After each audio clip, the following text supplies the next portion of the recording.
Et on passe maintenant au cas de la Tunisie avec un défenseur des droits humains, Ali Zneidi, qui est membre de la Ligue des droits humains en Tunisie. À vous la parole. Bon après-midi à toutes et à tous.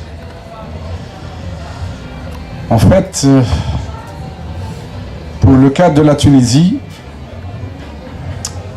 c'est un cas qui est un peu particulier, puisque j'ai bien suivi l'exposé de mon collègue et ami algérien. Nous sommes de pays voisins, mais la situation n'est pas la même.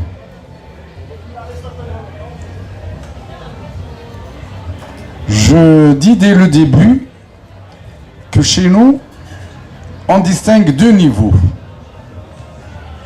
Après la Révolution, nous avons eu quand même beaucoup d'acquis, surtout en ce qui concerne les droits civils et politiques.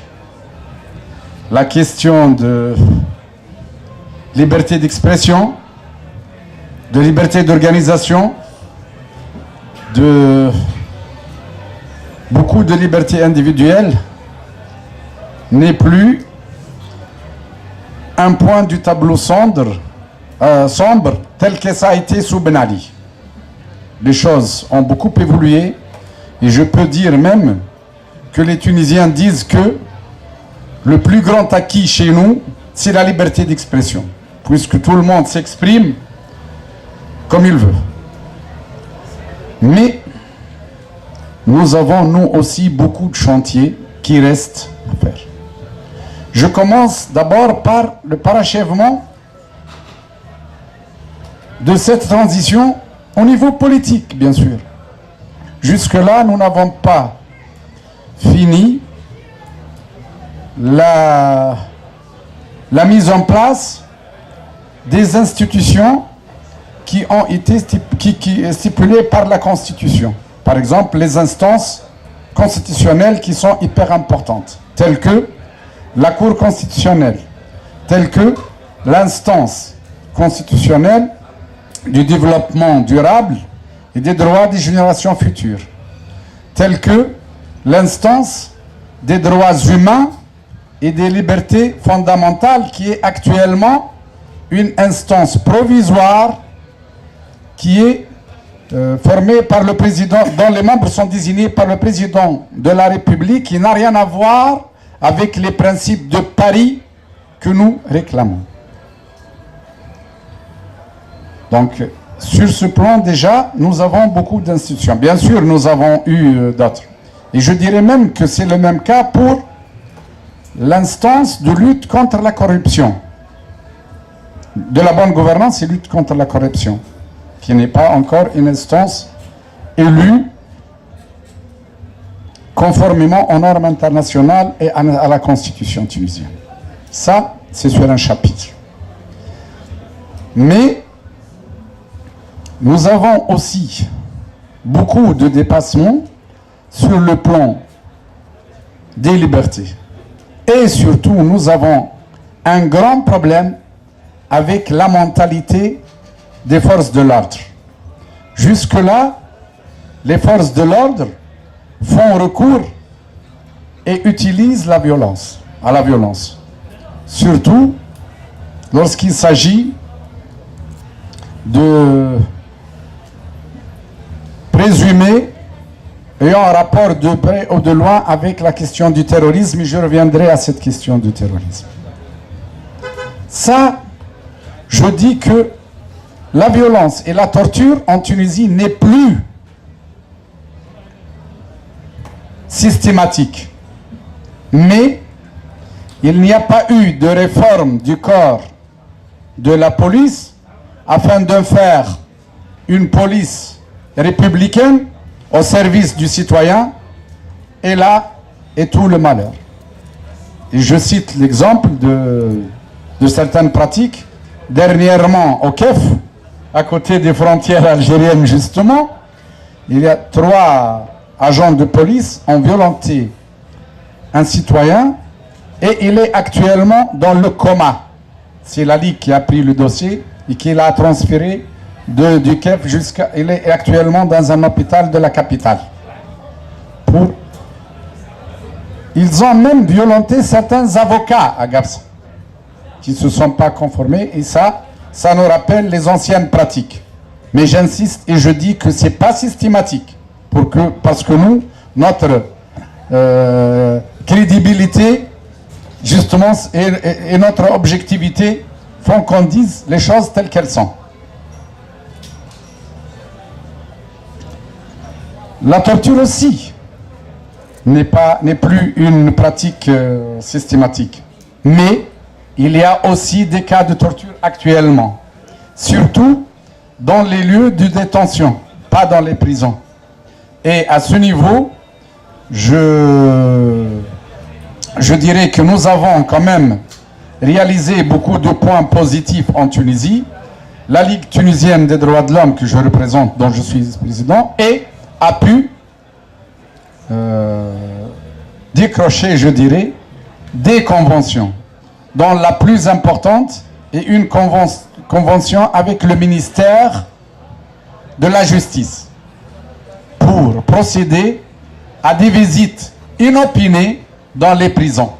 Et nous en avons fait plusieurs dans pratiquement la majorité des prisons.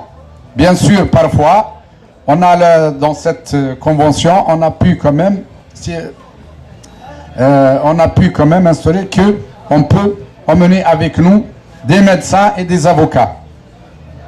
C'est limité aux membres de la Ligue, c'est limité surtout à nous, les dirigeants à l'échelle nationale, mais on peut toujours donner l'autorisation à nos sections dans les régions, et on a pu quand même visiter la majorité des prisons, et cette question de visite inopinée a eu un grand impact sur la situation dans la prison et sur le comportement des agents des prisons. Donc ce sont des points positifs. De même, nous avons contracté une convention avec le ministère des Affaires sociales pour faire aussi des visites inopinées dans les instances relatives au ministère des Affaires sociales. De même, avec le ministère de l'Éducation et de l'Enseignement pour l'internat, pour les points de restauration et tout ça. Donc, on a quand même eu, surtout cette question des prisons, quelque chose pour laquelle on a milité pendant des décennies. Et dont même les instances internationales n'ont pas eu parfois cet avantage. Donc ça c'est sur le plan des institutions. Étant sur cette question, je dis que nous avons aussi un chantier en ce qui concerne la déclinaison des principes et des orientations générales de la Constitution, parce que nous avons une très très bonne Constitution. Au niveau des lois, nous avons beaucoup de lois qui sont jusque-là anticonstitutionnelles et parfois même liberticides. Je vais citer l'exemple de lois, de plusieurs lois, pour parler par exemple des articles de loi liberticides. Je cite l'article 230 du Code pénal, le fameux code homophobe, entre guillemets, c'est-à-dire qui criminalise toute forme d'homosexualité ou même de tendance, je dirais. Donc, 5 minutes, ok. Donc, sur ce plan, nous menons une grande bataille justement, parce que on a affaire non seulement aux instances de l'État, mais à une culture, c'est la culture sociale. Et nous, en tant que Ligue des droits humains, on essaie de non seulement modifier les lois, mais même instaurer une culture de tolérance et de droits humains. Et c'est difficile, mais nous accordons beaucoup d'importance à cet aspect. Donc, il y a aussi le projet de loi pour la criminalisation et la pénalisation, si vous voulez, de toutes les formes de violence contre les femmes. Il y a d'autres lois qui en sont à l'ordre du jour. C'est par exemple la loi sur les élections locales et régionales. Donc c'est un autre chantier parce que nous, les élections, jusque-là, locales et régionales n'ont pas eu lieu et ils vont en avoir lieu en 2017. Donc ça, c'est sur le plan liberté. Il y a un autre chantier dont je parlais, mais ce qui est, à mon avis, le plus important, c'est les droits économiques et sociaux. Chez nous, il y a un grand chantier. Si nous avons fait beaucoup de progrès au niveau du chapitre des libertés et du chapitre des droits civils et politiques, il nous reste le grand chantier et qui menace même ces acquis au niveau politique et social et civil. C'est les droits économiques et sociaux.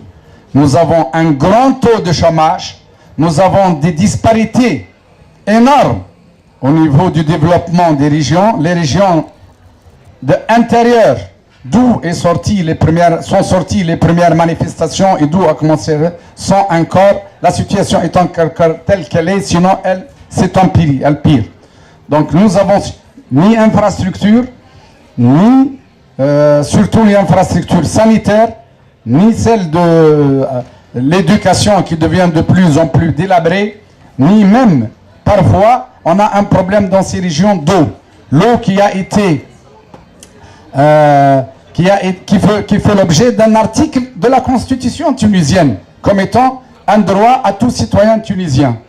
Donc, nous avons beaucoup de problèmes à ce niveau, donc les problèmes économiques et sociaux, et je dis surtout le chômage. Je continue. Je dis que notre problème fondamental en Tunisie aujourd'hui, c'est le problème des droits économiques et sociaux, et ça s'aggrave avec les orientations, avec l'intervention, si vous voulez, des instances internationales telles que le FMI, telles que la Banque mondiale internationale, qui essaient de pousser le gouvernement tunisien à l'austérité et à des choix antipopulaires. À l'austérité et à des choix populaires, et ils veulent que ce sont les couches les plus défavorisées qui payent la facture, alors que nous, au niveau des droits humains, au niveau des défenseurs des droits humains à la Ligue, au niveau de légitimité et au niveau de tout, on réclame, même s'il y a hostilité, il faut que la charge soit partagée et qu'on se partage la charge entre les différents acteurs et surtout par le biais d'une justice fiscale. Il n'y a pas de justice fiscale. Ce sont les contribuables, ceux à qui on défalque à la source, et les autres, ils n'ont aucun. Il y a un autre problème, un grand problème pour cette justice fiscale, c'est l'économie parallèle. Cette question d'économie parallèle, ou je dirais de contrebande, je reviens vers ça juste pour le terrorisme, mais la question de contrebande est quelque chose de très grave et qui complique justement la vie, puisqu'elle fait perdre à la caisse de l'État, je dirais 50% de ses ressources. Jusqu'à 50%, et je n'exagère pas, on a les chiffres. Donc pour vous dire à quel point. Et ça a fait même que ces gens-là, c'est ce qu'on appelle les mafieux, poussent les chômeurs à des sit-ins dans les lieux de production, tels que les lieux de production ou de transport de phosphate. Et après, ils essayent de dire, ah, c'est l'UJTT. L'UJTT, c'est l'Union Générale du Travail, c'est le syndicat. Alors eux, ils essayent de pousser les gens à des sit-ins sur les lieux de transport du phosphate pour que le phosphate ne soit plus transporté par les wagons des trains de marchandises étatiques, mais par ceux qui ont les camions et à qui ça coûte 10 fois, et ça coûte 10 fois, ça coûte 10 fois plus cher et ça rapporte une masse énorme de... Donc il y a beaucoup de défis avec ce que ça implique comme dossiers sociaux. Donc le dossier économique qui implique des dossiers sociaux très brûlants. Donc je termine, madame, juste par 2 minutes, je termine par l'autre dossier qui est le dossier du terrorisme. Ce fléau du terrorisme qui n'est pas propre à la Tunisie, mais dans toute la région actuellement du Sahel jusqu'à chez nous, est quelque chose qui porte atteinte et qui a un impact très dangereux et très grave sur l'état des droits humains. Puisque, en plus de... Parfois, même si nous sommes vigilants, au nom de la lutte contre le terrorisme, on essaie de restreindre les libertés. Et ça, vous le connaissez très bien. Chez nous, ça va mieux qu'en France. Vous savez très bien ce qu'ont fait les Français, soi-disant pour lutter contre le terrorisme et toutes les lois qu'ils ont essayé de faire passer et tout le chantier juridique qu'ils ont essayé, et même l'encouragement à la xénophobie, à l'islamophobie, à tout ce que ça a impliqué.